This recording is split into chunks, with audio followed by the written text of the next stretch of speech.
कैसे कहो तोला मोर मन के बात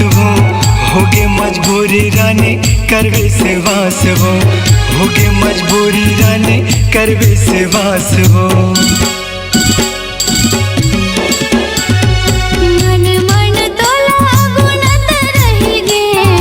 तोला रानी सोचत रह गे, मन मन तोला गुनत रह गे,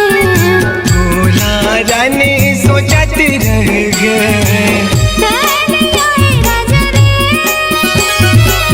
मोरा गोरा करत रह